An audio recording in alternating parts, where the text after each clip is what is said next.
at me with big eyes. Can we go to the beach? Mama didn't say we couldn't. The beach was slightly safer than the park and the same distance, so we head down one of the busier streets where there are more people. They say Valencia doesn't have a lot of crime, but even so, you never know in this neighborhood. I've seen tourists get robbed who've wandered too far from the beach. We have no money, but there can be bad characters here. We pass by Miguel, a homeless man who lives in a cardboard box complete with a curtain. Tonight, his curtain is closed.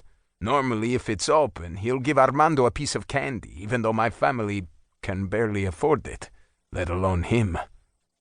The thought makes my pulse quicken. My mother is always talking about how little money we have, how we are behind rent, how we can barely afford the tiny place we live in with no hot water. If my father really got fired, I don't know how we're going to survive. He works hard as a dockhand, but he gambles too, and that's where so much of the money already goes. My mother paints little bulls to sell to tourists when she can, but that doesn't bring in much. What doesn't go to food goes to my football equipment.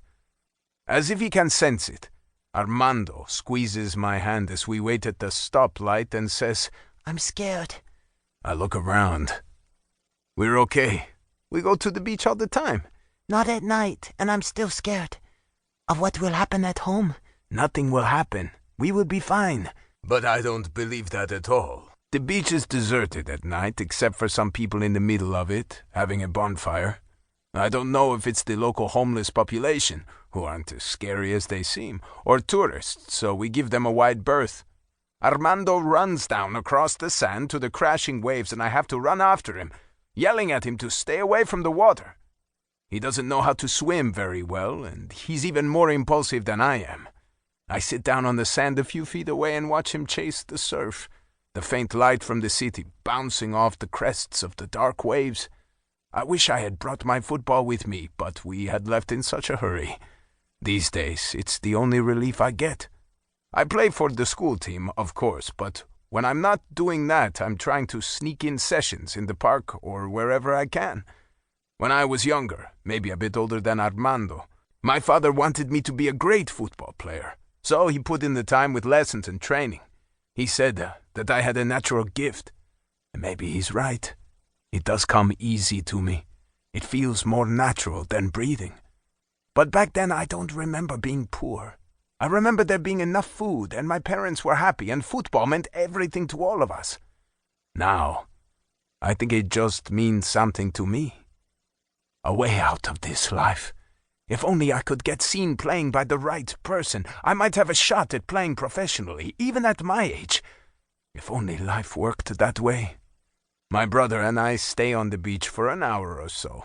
I don't have a phone, and I lost my watch in a bet on whether Isabela Santos would slap me if I kissed her. She didn't, so I can't be sure.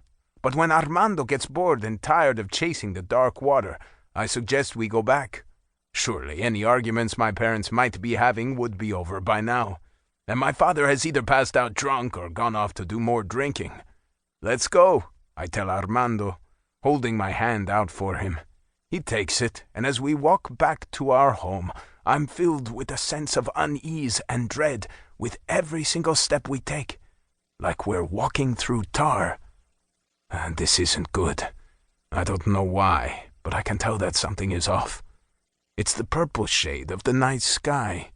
It's the faint bird cry in the dark. It's the way people seem to stare, the way that horror seems to wait around every street corner, waiting to jump out and scare us. Why are we rushing? Armando asks. I don't know, I tell him, but we must. Something is so wrong. My heart seems to heave with it. We hurry through the streets until we are a block away and we see lights flashing. Oh no. Oh no. What is it? Armando asks. I try to say, but I can't because I know. I know. I hold his hand so tight he tells me that I'm hurting him, but I can't help it. We run to the main street and see people gathered, their faces etched with concern. I see the police and an ambulance and firefighters all gathered outside our place. I don't see my father. I don't see my mother. Hey, what's going on here? I ask, trying to get past the people. It's Alejo and Armando, our neighbor Maria says.